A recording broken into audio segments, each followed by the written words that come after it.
Good morning to you all, and a very warm welcome to Shabbat at the house. My name is Natalie Kendel, and I will be your host for today. In case you're new to our group, the house is a house church. We often get together on Saturdays for an event called Shabbat at the house, during which we celebrate Shabbat together. This is the first Shabbat in the month of December this year. Here we've already had pretty cold temperatures and a good deal of snow. But whatever the weather is like where you are, we hope that you can feel some coziness with us this morning as we share music, thoughts, and we explore a story found in Matthew 18. All that and more coming up. Let's start off with just a few bits of information. Please feel free to subscribe to this, our official YouTube channel. Here we both stream live and upload recordings that you can enjoy in your own time. If you want to make sure to not miss any of our events, you can go and follow us on Facebook or on our Instagram. There we post what's happening and when. We are a non-profit and we deeply appreciate the support given to us by our patrons over on our Patreon and those who donate to our PayPal as well. A very special thank you today to our patrons, Shairon, Naomi, Christina, Aid, Elsie, and bootsybug. A big shout out to you guys. People like you help us do everything from research, media creation, music recordings, and so much more. Even when you simply share a link to our content, you're helping support us there too. So thank you so much for helping us do what we do.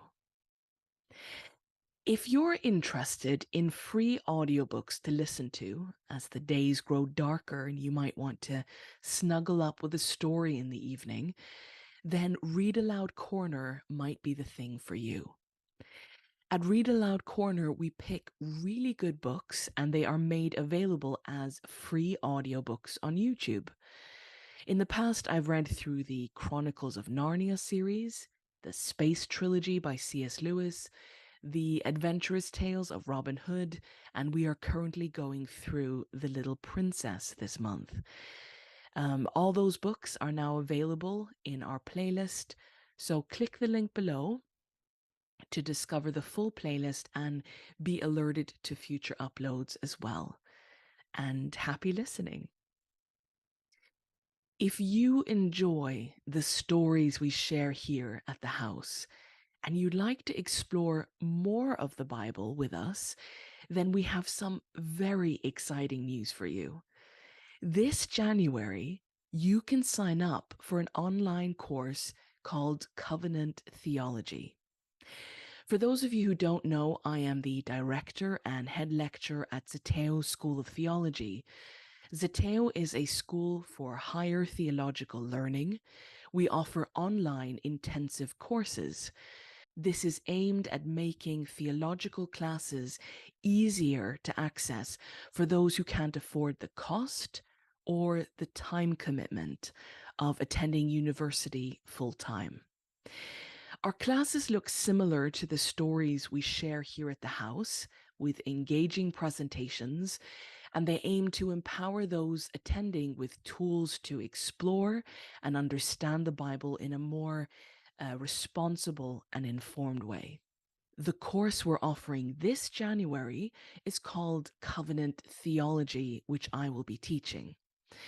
This course is a 9-part intensive course, meaning we'll have a class every day from the 7th of January to the 15th of January. Classes will typically run from 6 p.m. to 7:30 Central European Time, and it will all be on YouTube on ZETEO School's official YouTube channel. But don't worry if you can't make the live classes but you still want to join, because once you sign up, you'll have full access to the class recordings, so you can watch those when the time is convenient for you. During this course, we will be exploring the world of covenant, what that means, and why it matters so much. The cost for this entire 9-part course is £30 per person, and children attend for free. So if you'd like to start the new year off with us with learning, inspiration, and a truly wonderful experience, then I hope you can join us. You can sign up by simply emailing us at zeteoschool@yahoo.com. Let us know that you want to sign up and if it's just you or how many you're signing up for, and then we'll send an invoice directly to your email. This course is also a great option if you have a small group or a Bible study group, or you'd like to go through a course together with your church perhaps. I hope you can join us on this journey in January. And if you want to gift this course to someone, we have a gift option. Just let us know via email and we'll send you an electronic gift card that you can give the gift of learning to someone this Christmas. ZETEO School's email and the link for ZETEO School's YouTube channel can be found in the description below. And if you have any questions at all, let us know. That's it for the information bits. Let's sing together We Have Witnessed, and then we'll jump straight into our story for today.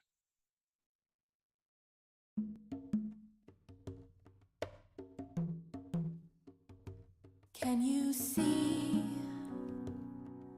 a man with dusty sandals walking down our dirt roads, and he leaves healing in his wake? Did you see? I heard he touched a leper and cooled a burning fever. Did you see?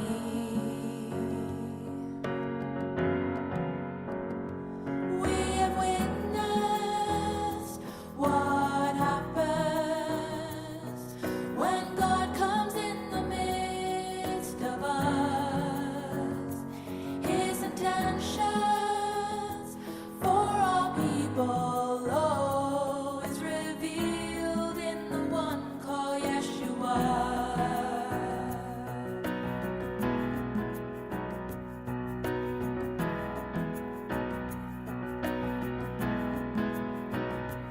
Did you hear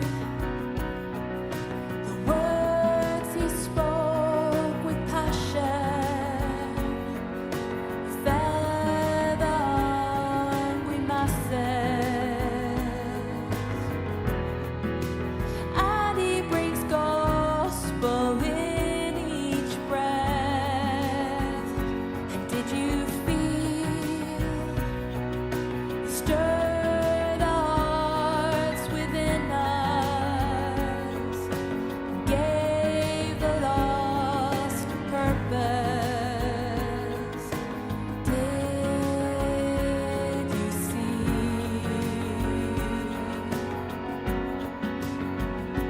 We have witnessed what happens when God comes in the midst of us.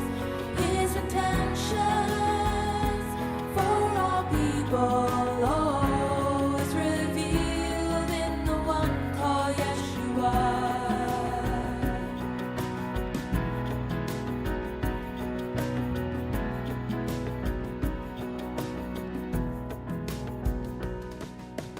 Did you see? Who is he? Have you met the Nazarene? Taste and see, drink for free. Ends are dark, bring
Our story today is found in the book of Matthew, chapter 18, and we'll begin reading from verse 1. At that time, the disciples came to Jesus and asked, "Who then is the greatest in the kingdom of heaven?" He called a little child to him and placed the child among them, and he said, "Truly I tell you, unless you change and become like little children, you will never enter the kingdom of heaven. Therefore, whoever takes the humble position of this child is the greatest in the kingdom of heaven, and whoever welcomes one such child in my name welcomes me." So, let us set the scene. Jesus' followers approach their rabbi and ask him the question, "Who then is the greatest in the kingdom of heaven?" The way we phrase our questions can sometimes say a lot about us and where our mind is at. The phrasing of a question can give away our biases, our assumptions, what we would like the answer to be, our preoccupation. And in this case, the question which the disciples asked Jesus does say something about them and where their minds are at. Firstly, if someone asks a question starting with the words, "Who then?" or "What then do you say about this?" it suggests that the question isn't existing in a vacuum. It hasn't just popped up out of nowhere. The phrasing suggests that this is part of an ongoing thought, an ongoing conversation, a discussion that has just been taking place. A bit like if two siblings are arguing between themselves about who gets to have the last piece of cake, and finally, being unable to resolve the matter themselves, they turn to a higher authority. They might ask their parent, "So then, who gets the last piece?" The disciples' question in Matthew 18 tells us that the disciples have likely been arguing or discussing this question among themselves. This is further supported by the fact that not one approaches Jesus with that question, but the text says the disciples, plural, as a group, they come and ask him, meaning that as a group, they've been looking at this question. The second informing element we can gather from the particular phrasing of this question is the obvious one, the topic of discussion.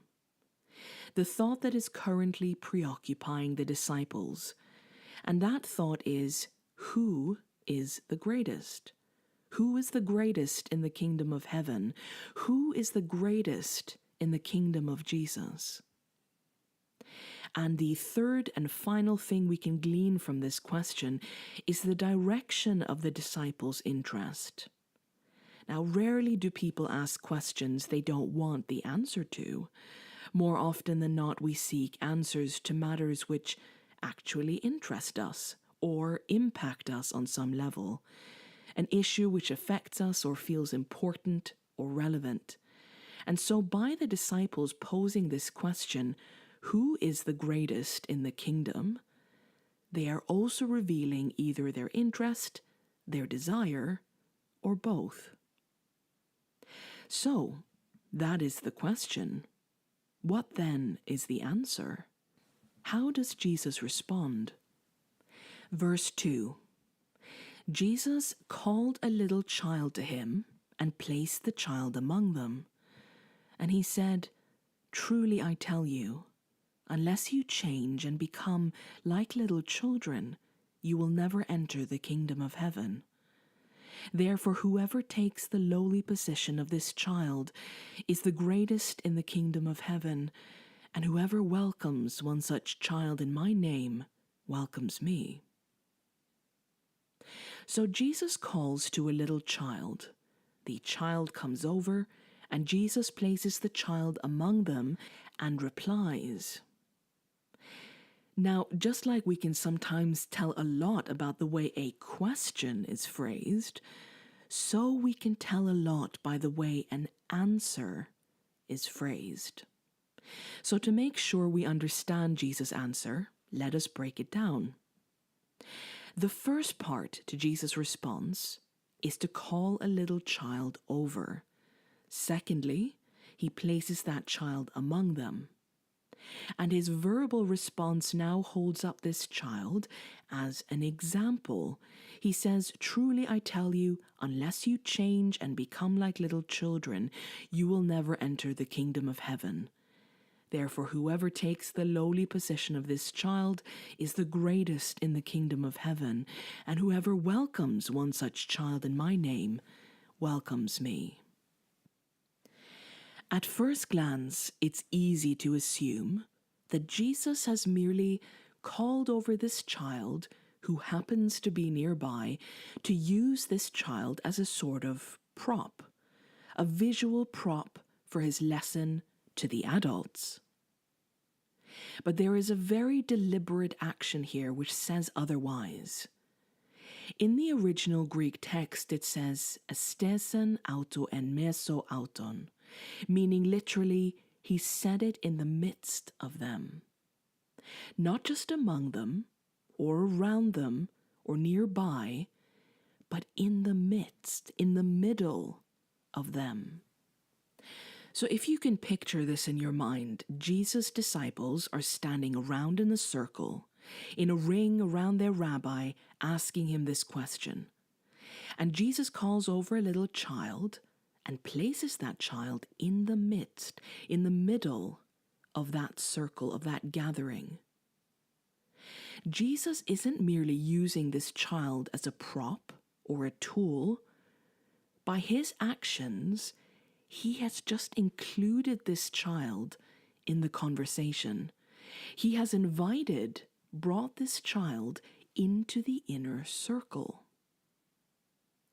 Now, in the minds of the disciples and anyone else who knew about Jesus' disciples, the 12, would have been considered as the inner circle, thought of as the ones closest to Jesus. They were personally called by him to be his followers. They spend day and night with him. They have dedicated their lives to this rabbi. If anyone knows kingdom secrets, it's these men. If anyone tops the kingdom hierarchy, it's these men. These men would have been seen as having special access to the master. If anyone is to have a place of honor, a special rank or position in the kingdom, it is these men. And these men have clearly been arguing about which of them gets to be the best of the best. Of all your closest servants, Lord, who is the greatest? But Jesus is already beginning to answer their question before he even opens his mouth. He does so by bringing into that inner circle, into the discussion, into the intimate club, a child. This child isn't a mere visual tool. Jesus, in that moment, is elevating this child, including the child in the circle of close friends to Jesus, meaning this child is equal to all the adult disciples. Jesus doesn't honor these men, but this child.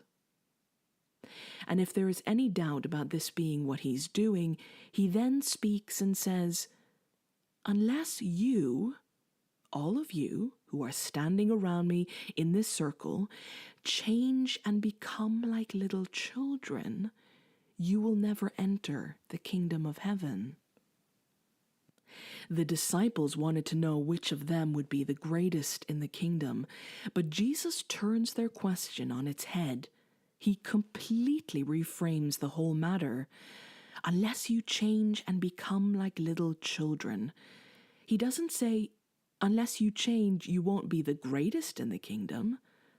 No, you won't even enter the kingdom of heaven. Jesus has just completely shifted the entire focus. The disciples have been concerned about their position, their rank in the kingdom, but suddenly it's no longer about being the greatest. Now it's about even entering the kingdom. The disciples were thinking, which rank will I hold? And now they're being asked, will you even be a part of it?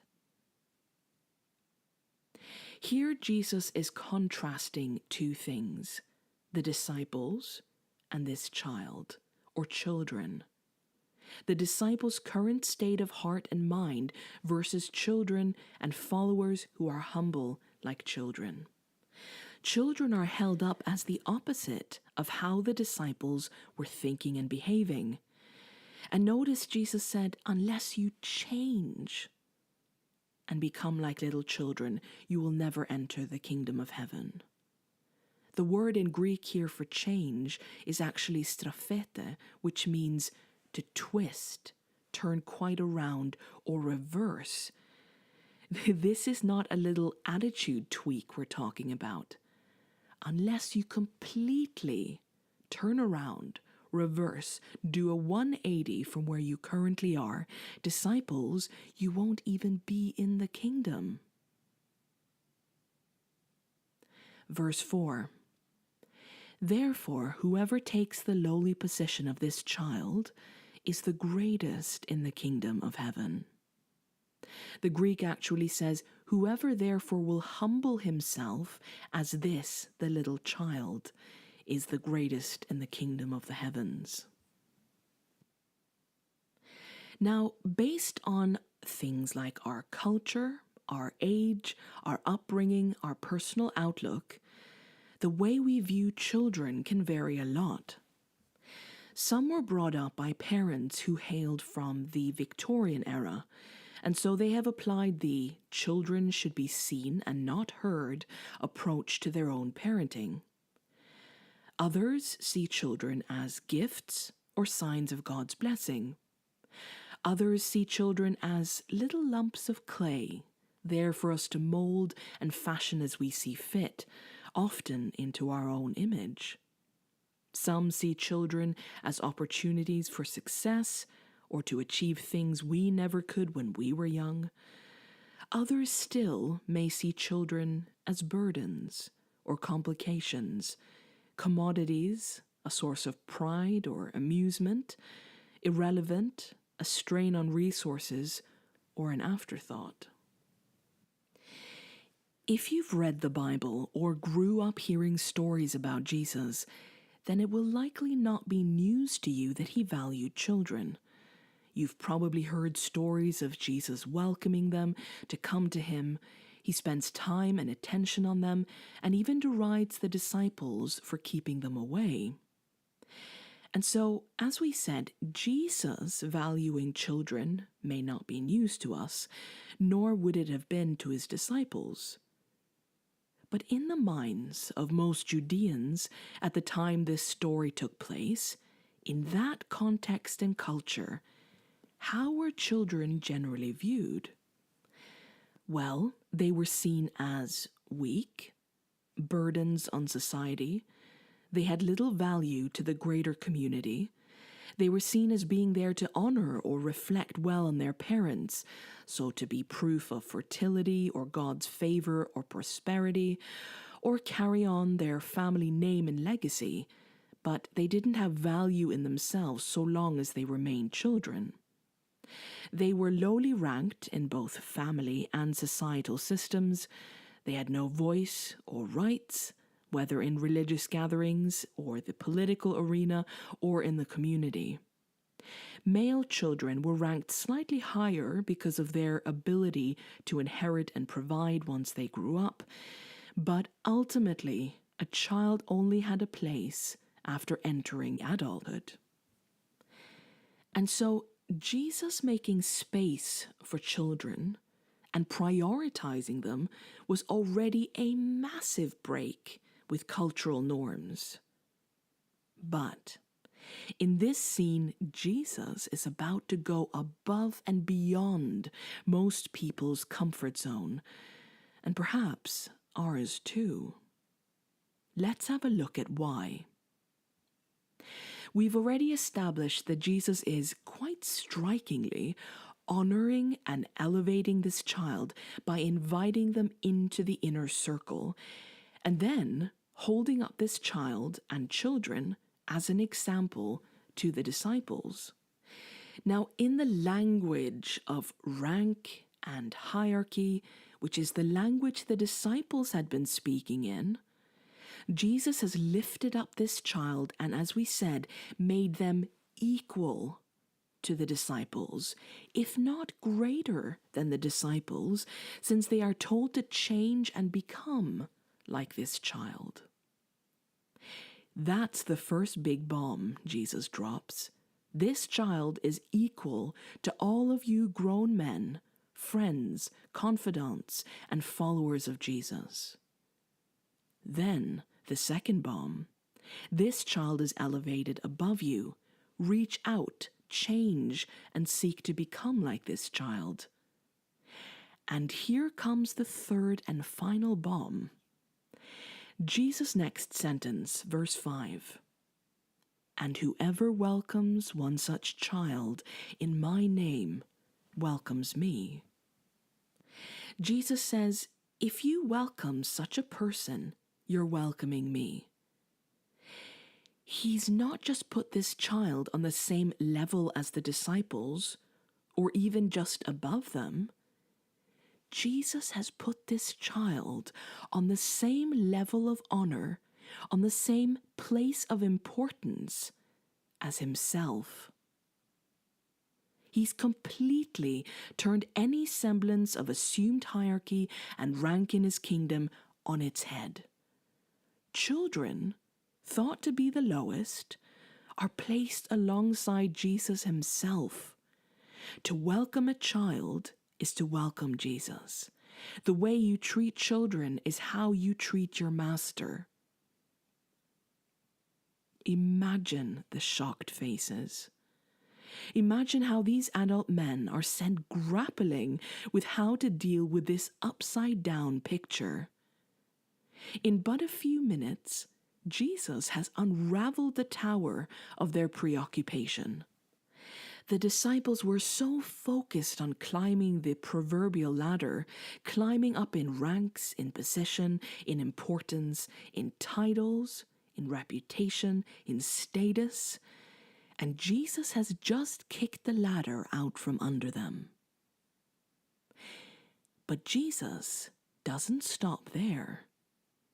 Continuing in verse 6, Jesus says, if anyone causes one of these little ones, those who are believing in me, to stumble, it would be better for them to have a large millstone hung around their neck and to be drowned in the depths of the sea.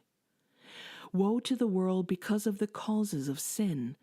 Such things must come, but woe to the person through whom they come. If your hand or your foot causes you to stumble, cut it off and throw it away. It is better for you to enter life maimed or crippled than to have 2 hands or 2 feet and be thrown into eternal fire. And if your eye causes you to stumble, gouge it out and throw it away.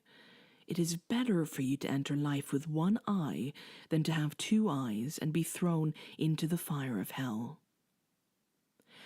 Okay, a lot to process there. So let's take it one step at a time. What is Jesus saying here? Let's start from the beginning, verse 6. If anyone causes one of these little ones, those who are believing in me, to stumble, it would be better for them to have a large millstone hung around their neck and to be drowned in the depths of the sea. In those days, a millstone was a stone used to grind grain. The entire tool was actually made up of 2 stones. These were very large and extremely heavy.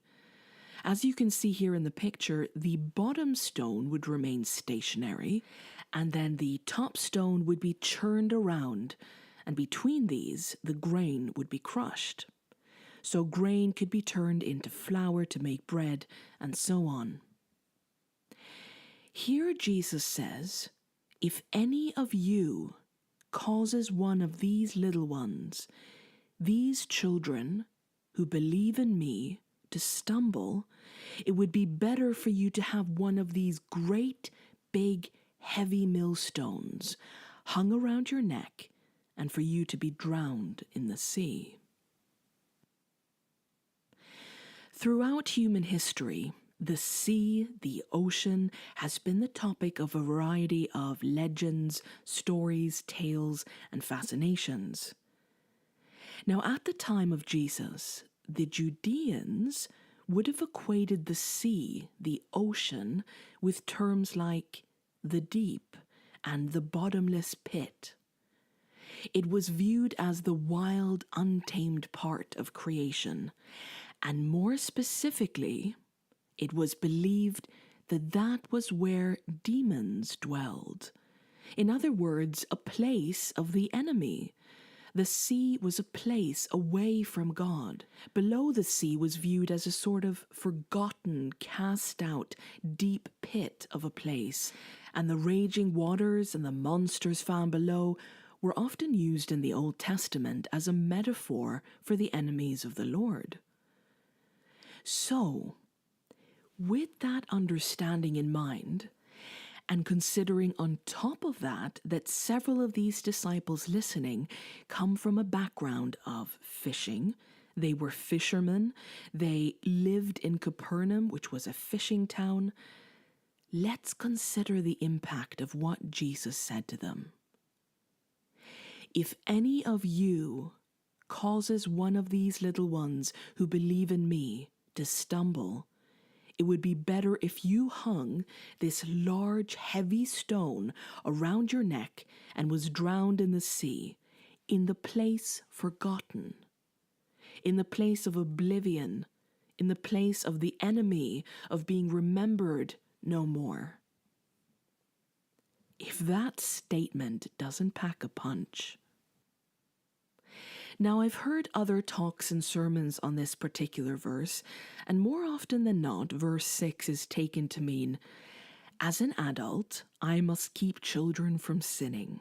As an elder, I must guard children from being corrupted by the things in the world, things which would cause them to morally stumble, cause them to trip over, be tempted, or sin, and fall into the ways of secular culture.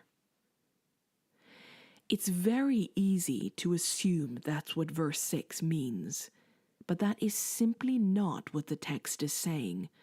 Let's read it again. Jesus says, if anyone causes one of these little ones to stumble, the emphasis being on you being the direct cause of a child stumbling. It's not you keeping them from tripping over other objects and people, but tripping over you. Actually, the original word used in Greek, where we in English might read stumble, is skandalize, coming from the root word skandalizo, shall cause to stumble. Jesus is saying, if any of you skandalize one of these little ones. This is where we get the word scandal from in English. When a scandal takes place, what typically happens? Well, commonly, a reputation is damaged. People may lose their trust in a thing or a cause or a person. There is disillusionment. The group this concerns might be discredited. There is a tainting of something, and of course, potentially far-reaching effects of distrust, rejection, and harm, and perhaps even a loss of safety. So what is the connection here between a scandalon, a scandalizing stumbling block, and Jesus' disciples? Well, the context answers that question for us. It lies in the disciples' question, who then is the greatest in the kingdom, and what it implies about their hearts. Jesus is equating the disciples' current behavior and focus to being a scandalon. And what was their current focus? Rank, position, hierarchy, power, personal legacy, and personal greatness. Jesus is warning his disciples, if you focus on power and position, you are in danger of being a scandalon to one of these little ones, because they are watching you. They learn from you. They are under your power and influence. They are your responsibility. The disciples' pride and hunger for power can cause believing children to stumble. Now, how might that happen? Well, here's a simplified example. A child, as they grow up, is taught about Jesus, this magnetic, compassionate, kind, warm God in whose kingdom all are treated with respect, equity, and dignity. And then this child sees his so-called followers, how they act, how they treat each other and others, what they're concerned with. And it doesn't look at all like the Jesus they've learned about or what his kingdom they've been told is about. Consequently, this child is rejected, humiliated, underestimated, put down, patronized, not treated as a person, not even considered, because of course they're so low down the ranking system that they're not even part of the race. And now this child is faced with two likely choices. They can either join the vicious, competitive race to reach the top of the ladder, copying the disciples, becoming like their elders around them, and giving in to the temptation of prestige chasing. Or they can say, well, there's a huge discrepancy, a disparity between what I'm told Jesus' kingdom is like and what I see here. So it must be a lie. It must not be true, leading to confusion, frustration, perhaps rejecting the whole thing as false and not worth being a part of. Now, whatever the child's choice, harm has been caused. Hurt, loneliness, grievance, temptation, the temptation to become like the disciples, and the harm of being a victim in this power-hungry system. What may seem as harmless status-seeking and ambition makes us into a stumbling block. It's so serious that Jesus says you can end up making one of these little ones distrustful of the very one they're following, because they look at you, at their elders and leaders, because they're meant to, and they look at the church and the disparaging evidence between where you are and what God is like is so big that they trip over it. You discourage them, mislead them, ensnare them, either causing them to become like you, disciples, or being weighed down by confusion or leaving altogether. If we even for one moment doubt how serious Jesus takes the treatment of children, just how highly he values their protection, their treatment, his statement here in Matthew 18, verse 6, should vanquish all doubt. How much weight does the harm caused to children carry to Jesus? The weight of a millstone. So much so that he will say to his disciples, the inner circle of his friends, better that you tie a millstone around your neck and drown in the sea than cause my little ones harm.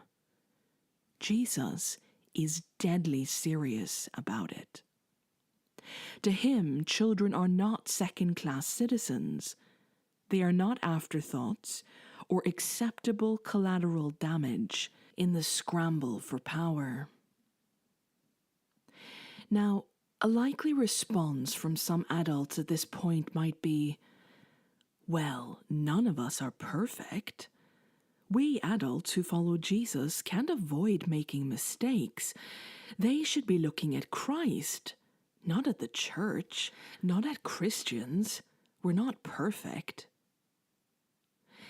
It's not about being perfect. Jesus wasn't talking about perfection. It's about being humble, humbling oneself. Jesus held up the child in their midst as the opposite to their stumbling block causing behavior. Whoever takes the lowly position of this child is the greatest in the kingdom, unless you change and become like little children. Humble yourselves instead of elevating yourselves. Becoming like little children isn't referring to childishness. It's not Jesus asking his followers to exhibit immaturity or to regress, but it's about childlikeness, specifically the humility of children. The humility which cares more about just being next to Jesus than caring about a rank. When that child came over, as Jesus called, do you imagine they were thinking, I wonder who I'm better than among these disciples? I wonder who's above and who's below me? Or do you think that child was simply happy to be called by Jesus because they would get to be near him? The humility of children causes generosity and inclusion and sharing, while vying for a higher position also means pushing others down. It means dividing those in his kingdom in terms of class, division, status, importance. Pride makes us want to make it. Humility makes me want everyone to make it. Humility causes us to admit the truth, to be honest about our imperfections. Humility is not tying our identity and value to rank or public praise or superiority. Jesus carried on, saying in verse 7, "Woe to the world because of the things that cause people to stumble. Such things must come, but woe to the person through whom they come." Meaning, yes, this world is full of things that cause people to stumble. This world is full of power hungriness and pride, oppression, abuse, backbiting, and dominance. But don't you be the person through whom that stumbling block comes. You disciples, don't be the source of what causes these little ones to trip. Verse 8, "If your hand or your foot causes you to stumble, cut it off and throw it away. It is better for you to enter life maimed or crippled than to have 2 hands or 2 feet and be thrown into eternal fire. And if your eye causes you to stumble, gouge it out and throw it away. It is better for you to enter life with 1 eye than to have 2 eyes and be thrown into the fire of hell." Again, verse 8 and 9 are commonly misunderstood verses. They are often ripped out of their context and typically have been used as a warning against things like lust and material attachments. So many have taken Jesus to mean remove the things which causes you or enables your sin. But is lust or material things the context for this verse? Is Jesus telling his followers to self-mutilate and amputate their limbs to keep from sinning? No. We are all sinners. If we could stop sinning by either metaphorically removing the parts of us that we think we sin with, or to physically remove the parts of us that are thought to cause sin, then we'd hardly need a savior, would we? We could just amputate our limbs, or remove ourselves from society and every tempting element we can think of. We can just tie our hands behind our backs and be hermit amputees living somewhere in a cave all alone. But that's not how sin works, and it wouldn't solve the problem of the harm we cause. So, what then is Jesus saying here? Well, it's all tied to rank and status. Because at the bottom of the food chain, along with children, were the disabled, the maimed, those missing limbs, the blind.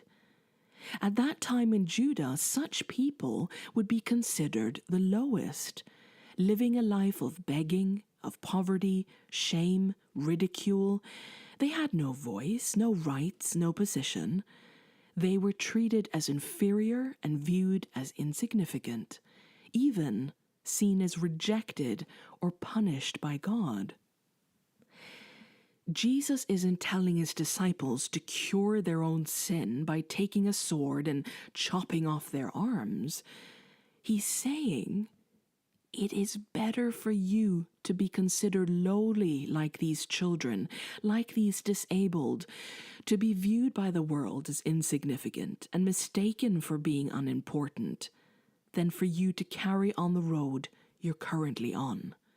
The road of obsessing about your own power and status, because that road leads not to my kingdom, but to nothingness and emptiness and you destroying yourselves. Jesus is saying to his followers, it's better if you run the risk of being mistaken as being the lowest, of no importance, of being lumped together with the outcast, of being lowly ranked in the current system of the world, than if you continue to compete and argue about your own position in the imagined pecking order of my kingdom. Because my kingdom doesn't work like that. You're not only rejecting my kingdom and me, but you're causing harm to those who do trust in me. If we are to be honest, though some may claim that children are the future, and children are our most treasured legacy, most societies, if not all, don't actually treat children that way. During the height of the COVID-19 lockdown in the UK, the government asked all adults who could to stay at home from work to protect them from the virus and the spread of the virus. Children were made to still attend school, to be put into sometimes crowded classrooms, expecting 5- and 6-year-olds to master social distancing and the use of PPE. The reason given by the Prime Minister was that the school children might fall behind in their education, when the truth was, it was all about money. Because the whole world had paused, who cares if a child graduates high school or college 1 year late? But the British government wanted to get ahead in a depressed world economy and assure a working citizenry. And so be it if a few thousand children had to die for that to happen. During this crisis, the UK revealed how much they treasure their children. MPs were unwilling to put themselves at risk by going to work, but they were fine with sending children to school. Despite decades of warnings about global warming and the planet-killing damage greedy corporations are causing to Earth, the pollution continues. And all that talk of leaving a better world for our children is revealed as empty talk in favor of greed or even minor discomfort. And those children who do speak out on environmental issues are hardly tolerated and are often mocked or patronized. The point is, children are treated as second-class citizens, disposable. They have no power, they have no vote, they have no real autonomy, they have little or no representation. They are not given room to use their voice and are generally not listened to. An adult will say things to a child they would never dare say to their boss at work, things they would never say to the pastor at church. This reveals the internal ranking we create of human beings, who we want to impress and please, and who we see as being beneath us. We may claim that as a society we value children, but our choices prove otherwise. Again and again we prove otherwise. We read in horror about Herod, who murders infants to avoid even the chance of one of them growing up to challenge his throne and power. Yet this is not new or unique.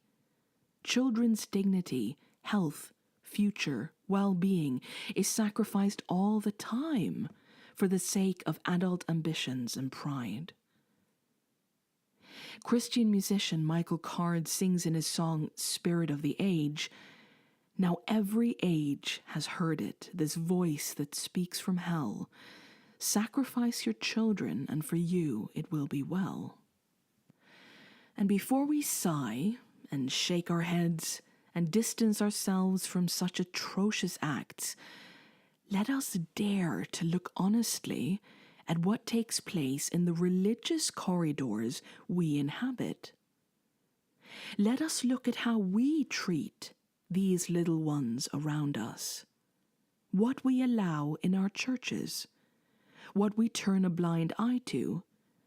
Do we truly believe children are our equals?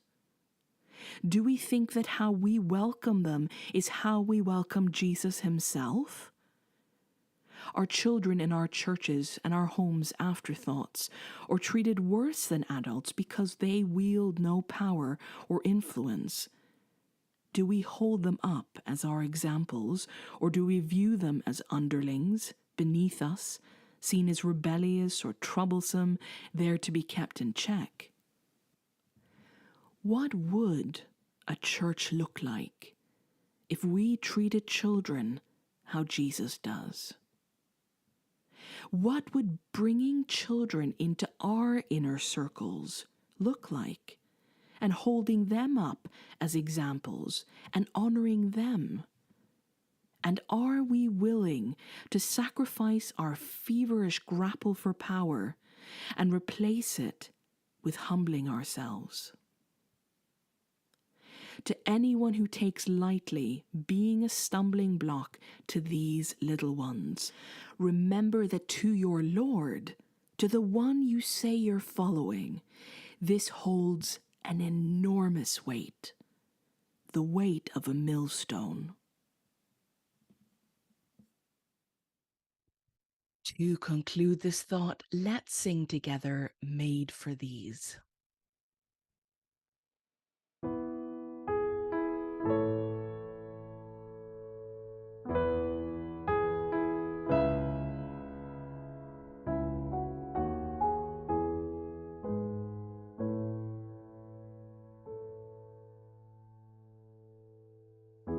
Some disciples asked the Lord, "Who's the greatest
change and become like a child.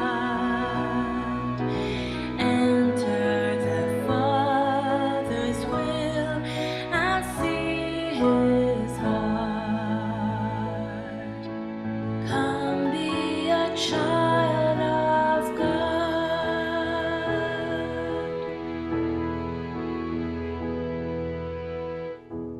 And to those who cause a child woe or makes them stumble, woe to them, the price is great. Learn to love all that's humble. The kingdom of God is made for these. Change and become like a child. Enter the Father's will and see His heart. Come be a child of God. Come be a child of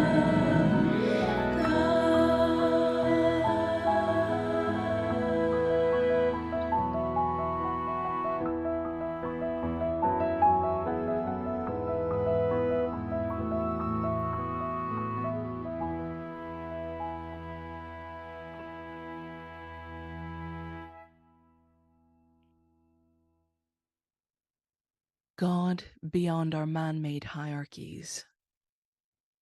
Lord, whose kingdom is the right way up, when our systems and thinking are the real upside-down, crooked picture. Please forgive us.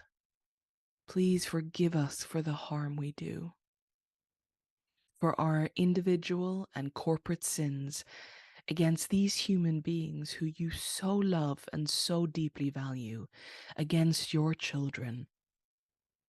We are blind, often blinded by pride, arrogance, our sense of superiority, our insecurities, our craving to climb the various status ladders which occupy our families, our communities, our churches, or workplaces. We want to be seen as important, missing the truth that we already are. We already are important to you. And we don't have to push others down or pretend that ranking people will make us feel better or more secure. We don't understand the true depth of our crimes or the true breadth of the harm we systematically cause to children or anyone who believes in you. We recognize now together that the first step is honesty and taking responsibility, not pretending like our actions don't have consequences, but openly listening to what you're saying and being truthful about the part which we play. I'd like to pray for everyone here today, whatever age they might be, whatever position or status they may be perceived to hold in their society. Let your Spirit change the hearts of all who are willing today. Open our hearts to the truth and let us humble ourselves like children. Give us the courage to leave behind the habits, the traditions, the cultural norms, the family patterns which may be so normalized to us, but which hurt our children and hurt us too. Let us be willing to deconstruct learned behaviors. Let us be willing to be mistaken for being foolish or unimportant for the sake of refusing the power games around us. Let us be brave enough to give children space, to prioritize them, respect them, treat them with dignity, give them a platform, to empower them, encourage them, accept them as they are. Not as injections for our ego, but as human beings, because they are human beings, and they are the greatest in your kingdom. Let us be willing to learn emotional intelligence, to learn gentle parenting, to learn good listening skills, to learn how to be better allies to children and the other marginalized people around us. And most importantly, to get out of the way, if nothing else, than to get out of the way of their coming to you, of them trusting in you and following you. Let us begin taking the damage done by our infighting, our power hunger seriously, because our children are watching and learning, and our hearts are revealed. May your shalom and your humility move us. May your kindness change us. And may your compassion forgive us. In Jesus' name, let it be so.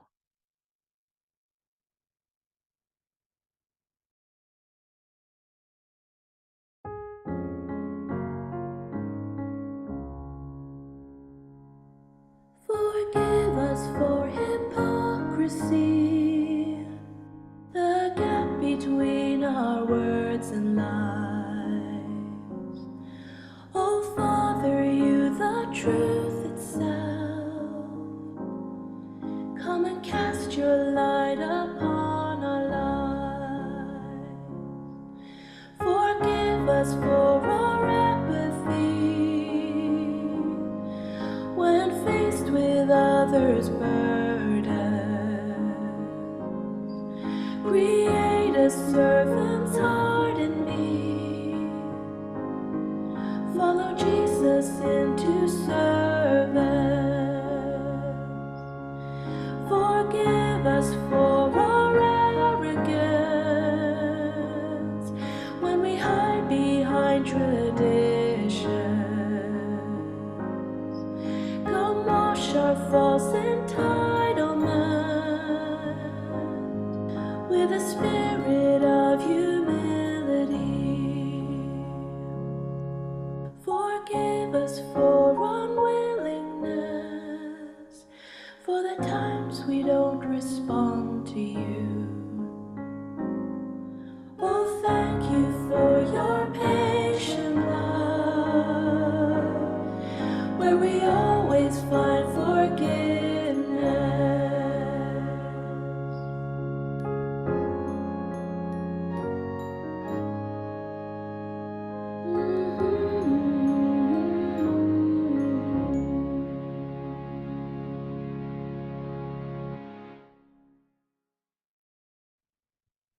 To conclude our time together this morning, this past week we invited any children who wanted to share something with us, whether it was a painting they'd made or their favorite book, a shout out to a friend, or a picture of a Lego spaceship. Thank you so much to all the children who responded and sent us pictures to our email. You guys did such a great job. Every single message we got was so exciting to read, and we're honored to share what you sent with us. So at this time, we'll sing our closing song together called Nothing is Impossible, which is a children's song. And then during the end credits, we'll roll the slideshow with pictures of what children sent to us this week. And those of you who are watching live, you can sound off in the chat, in the comments, letting them know what a great job they've done. Thank you all so much for joining us today, and we wish you a week filled with meaning and His Shalom. Let's sing together, Nothing is Impossible.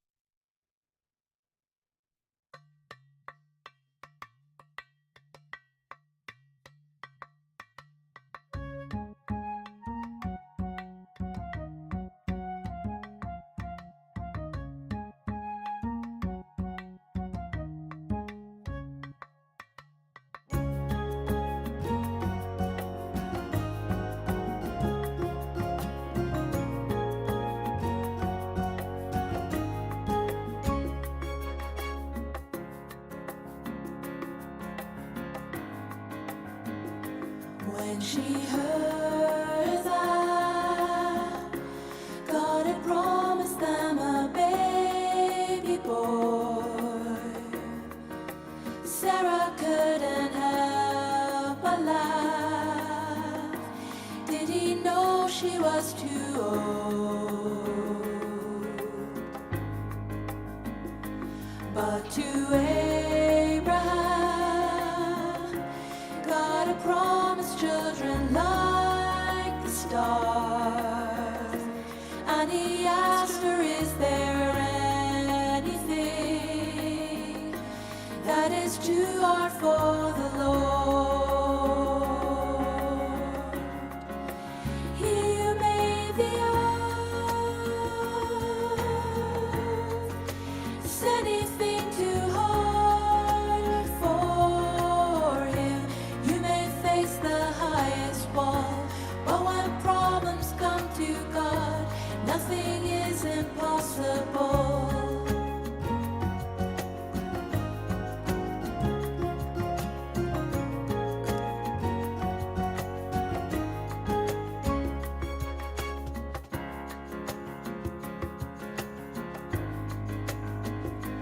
When God promised, he delivered them from Pharaoh's hand.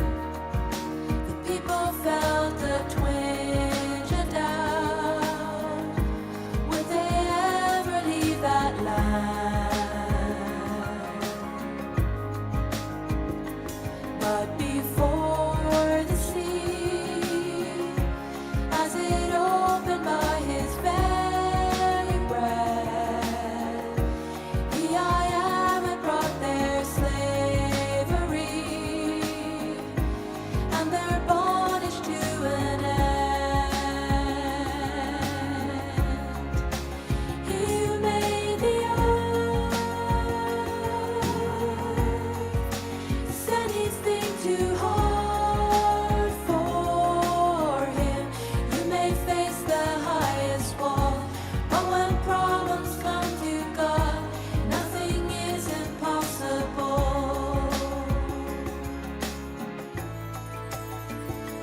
All the crowds flocked to the Nazarene named Jesus.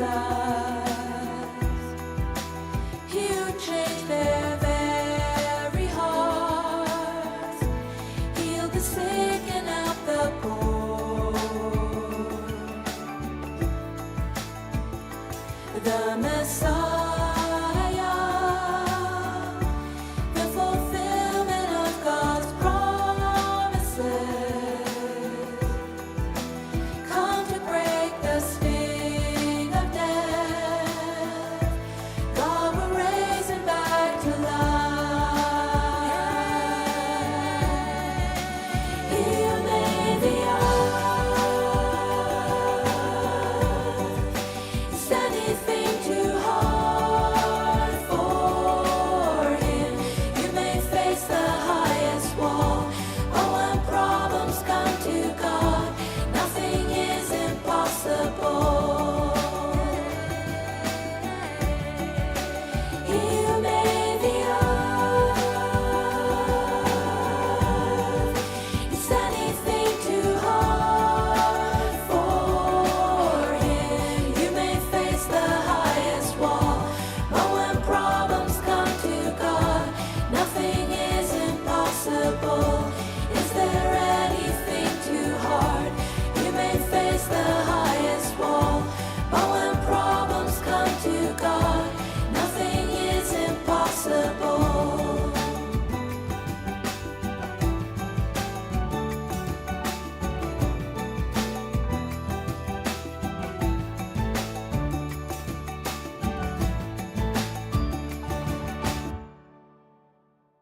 Shabbat Shalom. See you next time.